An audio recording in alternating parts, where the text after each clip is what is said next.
Hi, and welcome to the Divine Woo. On my channel, I'll be reviewing new and older tarot and oracle decks that I haven't received, that I think haven't received enough attention. We're going to start with the most unusual deck I own. Not the most unusual from the perspective of a tarot deck that's really, really special, but who it's associated with. Today, we're going to discuss the Miss Cleo Tarot Power Deck. Now, this one's unopened, but I have one that's open, so I'm going to go ahead and use that deck. When you open the box, of course, you see Miss Cleo. It comes with a book that talks about her and gives some of her background, and then it gives a very brief discussion about the deck and the cards. And then it has, of course, a couple of tarot spreads on the back. Okay? And then, of course, from back in the day, her telephone number. This deck was printed in 2001. Wow. So, this is the deck. According to Wikipedia, those who don't know Miss Cleo, she was the spokeswoman for a psychic pay-per-call service called Psychic Readers Network from 1997 to 2003.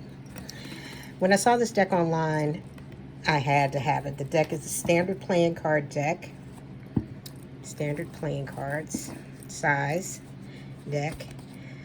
The paper is pretty thin, but it shuffles well. Has a good feel. And it's based on the Rider-Waite deck, but the images are from Egypt. Let's look at the Fool card. And we're not going to get as detailed into all the cards, but I want to give you some of the information. The outfit that the Fool is wearing is often seen in the movies as what an Egyptian would wear. The dog appears to be a pharaoh hound. It's a breed of dogs specific to Egypt. And then, of course, he has his staff. He's about to fall off. The magician has the Eye of Horus around his neck. That's the ancient symbol representing protection, health, restoration. According to Egyptian myth, Horus lost his left eye in a struggle with his uncle Seth, and the eye was magically restored by Hathor, and this restoration became the symbol as a symbol of healing. But he also has the snake, the athame, the cups, and here he has a cat. So I'm assuming that cat is supposed to represent the earth element as far as animals. The Ouroboros is above his head, and so that's kind of, once again, connecting to the Egyptian pantheon. By the way, this is the back of the deck. So once again, these are symbols that are representative within the Egyptian mythological pantheon. So now we have the High Priestess. She has a solar dial on her head, an Ankh. This right here looks like it's going to be representative of Hathor. The calf's head. The Empress. She has more of a Cleopatra vibe, I think. Especially because she has the snake here. The Emperor.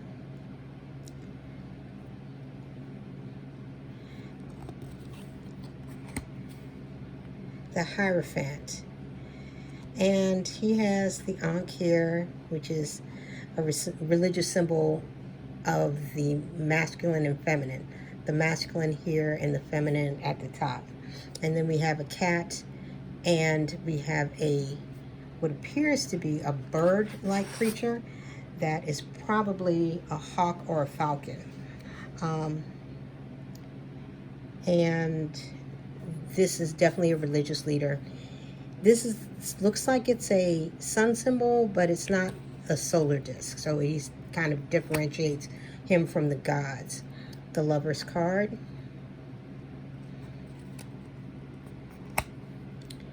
The Chariot.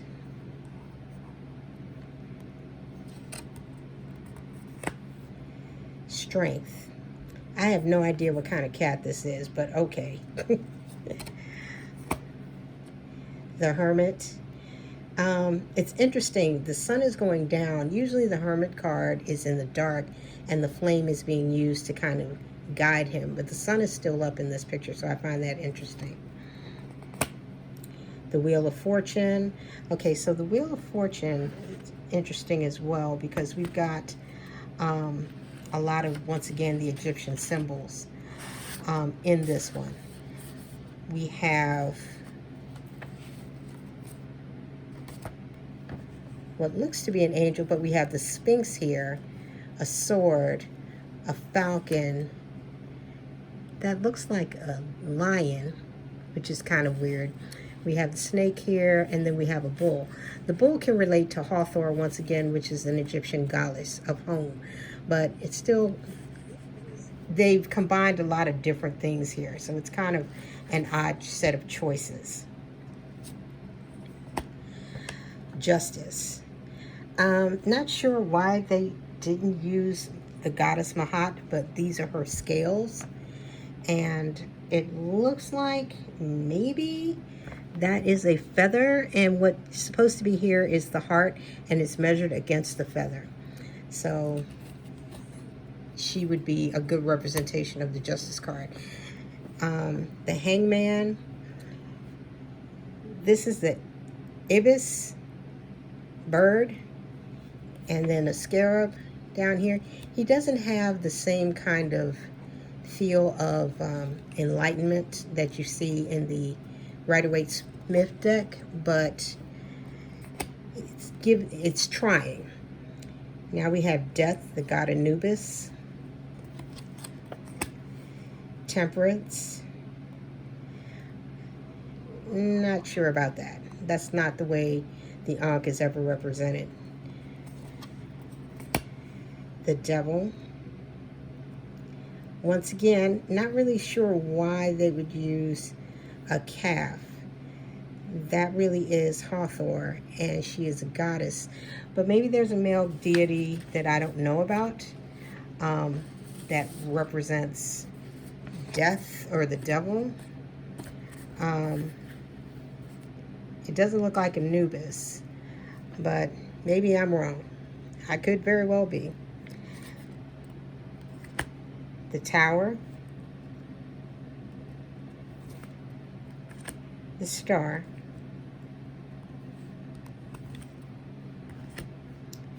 The Moon. Okay, so they don't use two, a dog and a wolf. They're using the jackal, but they do have the lobster, and then the moon is odd, but he's there. The Sun. This should be Ra. He's the representation. Once again, the cow or the bull, I guess that's supposed to be representative of Hathor. Judgment. None of the other information that's normally in the Rider-Waite-Smith, just the horns being represented here. And the World. The Ankh. A staff, but none of the other information that's usually represented in the World card. Okay, so here we have the Ace of Cups, the Two of Cups, the Three of Cups, still have all those joyful moments there, the Four of Cups, the Five of Cups, see that desperation, focused on what's on the ground, not really paying attention to what he actually still has. The Six of Cups.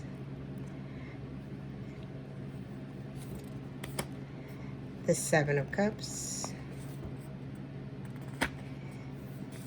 The Eight of Cups. You can definitely tell he's communing with the divine here. The Nine of Cups. And the Ten of Cups. The Page. The Knight. The Queen. It's interesting. She's the Queen of Cups. There's the water. There's that water element. And then there's just definitely a lot of money here. And the King of Cups. Out in the water. And I'm sure this is supposed to be the Nile. The Ace of Coins instead of Pentacles. And they have the Eye of Rhine there. The Two of Coins. It's not the same kind of balance. The Three of Coins.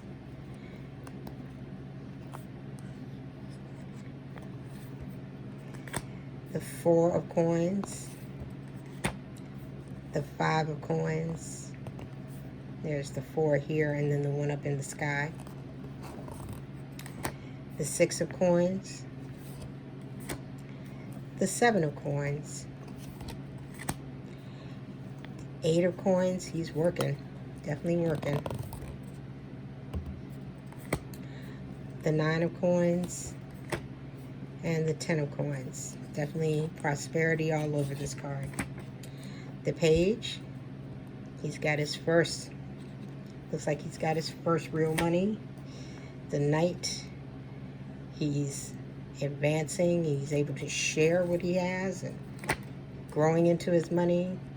Now, it's funny. Once again, the Queen of Coins, she has one coin, but she also has the rabbit down here for multiplication. And that's really not something that I've ever seen represented in the Egyptian pantheon. But who knows? And then the King of Coins. The Ace of Swords. The Two of Swords. There's a lot of air movement in these cards when it comes to the swords. The Three of Swords. Wow. I mean, it's right there in his heart. You know that's where it is, and you get to see the pain in his face. The Four of Swords. The Five of Swords, running away with the swords. The Six of Swords. The Seven of Swords. Once again, we still have that air movement. The Eight of Swords. The Nine of Swords. And the Ten of Swords. The Page, the Knight, the Queen, and the King. I like how he's looking up, representing his connection in mind. As a pharaoh, he is expected to be connected to the divine. In fact, he's supposed to be God on earth. So I like that element of it. Now finally, the staff. The Ace. The Two. The Three of Staffs. This is an interesting set of imagery. The Four of Staffs. The Five of Staffs. It doesn't really feel like the battle that I'm used to feeling with that. The Six of Staffs. The Seven of Staffs. I like this because you definitely get the feeling that there's things flying out, information going out into the ether. He's sending something out. The Nine of Staffs. the Ten of Staffs. He's definitely still burdened with a lot of stuff. The Page. The Knight. I really like this representation. He's bringing information to you, somebody. He's coming. He's bringing it forward. The Queen of Staffs. And then the King of Staffs. So, that is our basic overview of the Miss Cleo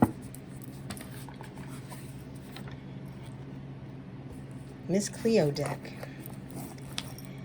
For those of you who don't know her, she was an interesting woman over time. She has a very interesting history, and I was really glad to see this deck, and I'm glad it was my first deck that I chose to do as a preview. So I hope you enjoyed this. Trust me, it'll get better as I go forward. But I thank you for watching, and have a blessed day.